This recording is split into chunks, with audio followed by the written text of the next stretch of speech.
Well, you were a chief community organizer for ACORN for I was many the chief years. organizer for 38 years. Excellent. And I wondered, in the wake of this most recent scandal, if you will, what are your thoughts about the way that Bertha Lewis, the current chief organizer, has handled that? She's been criticized, of course, by the right, but also by the left to some extent for sort of deflecting some of this and perhaps shooting the messenger a bit. No habla inglés. You know, let me tell you, if you've worked somewhere for 38 years, as I did, one of the things that you have to take as a rule once you leave is not to be out there carping over people's shoulder about what they do right and wrong. So certainly I read a lot of this stuff because I try to keep up. I'm a huge fan of ACORN. I pay my dues as a member now, but I don't want to get anywhere close to commenting on how management's handling this affair. So I'm just very hopeful they survive whatever these problems are. And one follow-up then, are there any, leaving the current management out of it, are there any reforms that perhaps you'd like to see ACORN make, or that perhaps you wanted to make even prior to leaving ACORN? Are there? When I was in Arkansas, one of the things I remembered from my time there is they had a ball coach up there at the University of Arkansas, and Arkansas was quite the football state, so it pretty much shut down. This guy, Lou Holtz, is still a commentator or something, and he, the Razorbacks were in the Orange Bowl at one point, and all of a sudden, the night before the Orange Bowl, he suspends 2 or 3 of the star players, and so the reporters were all up in his face about what did they do, and what are you going to do, and what's happening here. Sweet Lou said, you know what, they broke the do-right rule. And so about that I'm clear.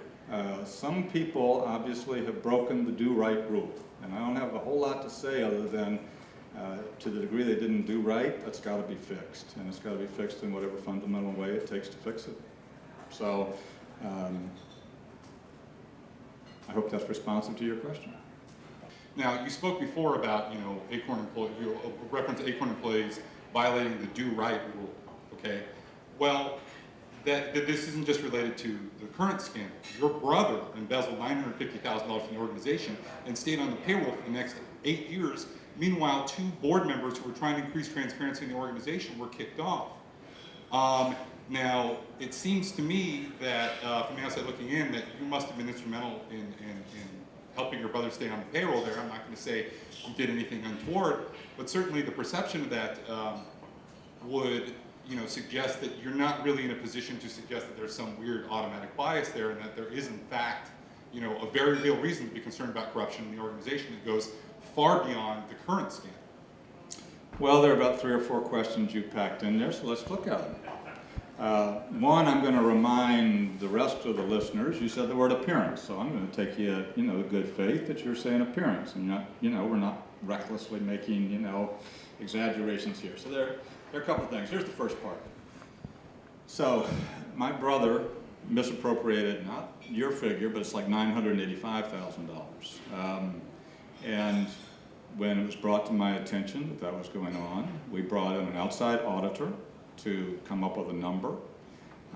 Once we came up with a number, we consulted with lawyers, and management council of the staff looked at the legal opinions. You could have restitution or you could have retribution. And the decision was to go with restitution, a repayment plan that allowed that. At the point, the executive committee of the organization and the management made a decision to handle it privately and to not more publicly, you know, deal with the situation. I implemented that program. At the point that 8.5, 9 years later it became public, I immediately disclosed it to the full board and membership to the degree there were some people unhappy. You know, I didn't carry the title chief organizer or train people about final responsibility because I didn't believe in it. I mean, my hope was if there were any people who disagreed on the board or membership of our organization, I owed them my resignation, and I resigned on June 2nd. Frankly, hoping that that would solve the problem. So among the many things that I think are tragic and sad about this is it didn't solve the problem. Why didn't you make it public? I mean, you said that you resigned after the full board became aware of it, but why did it take so long for the full board of the organization to become aware of it? Because the executive committee and the management council made a decision to keep it privately to deal with the restitution. They were worried, and you know, I've been quoted everywhere from the New York Times on out, they were worried about how this information would be weaponized to deal with the organization. I'm not going to get into whether or not I made the perfect implementation of this program or not, but I can say this, you know, looking at the current problems that ACORN's having, kind of makes me wonder if maybe that executive committee and that management council didn't have a better recognition of how vulnerable the organization was to attack and how any misstep within the organization might become a threat to its very survival. Because that's what's happening now from what I gather. That was the earlier question. I think that's, you know. But is it a threat from your own corruption, or is it because people are out to get you? It seems to me like... Threat from your own corruption. You want to talk to somebody else about that? I mean, It just sounds like you're just... audits, investigations, lawyers, you know, crawled all up my leg for, you know, all the years I've done this work, and there's never a dime been misplaced. So I don't know who this hour is besides you and the rat in your pocket. But it's not anybody that has to do with me. Now, in terms of whether or not, of the thousands of people that work for us, it's a huge, tragic problem that it happened to be somebody from my family, and that's very regrettable in my view. And there's no apologies that are sufficient. But if you want to say that that's a culture of, 38 years, yeah, there was that one problem. There are many organizations, there are many newspapers, there are many magazines, there are many businesses that have problems and they go forward.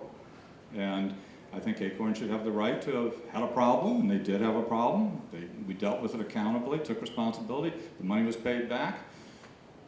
Eventually, you know, Obama has a great line in his book about, you know, Tales from Our Father, about one of the things that he thought was such a wonderful thing about community organizing. And I can't exactly share with you the culture that I've enjoyed being in for 40 years. What Obama says in that book is that what moved him the most about community organizing was realizing its power of redemption. And I understand from the outside, people have trouble understanding sort of subculture of organizing.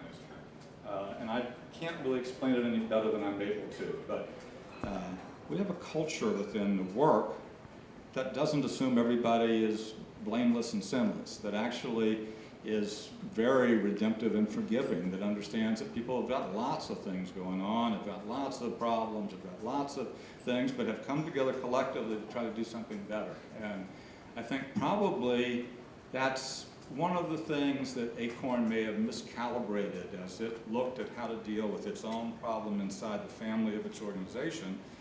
At the point it was all weaponized and became public, clearly, you know, you deal with the major culture, not the minor culture. There's a different culture.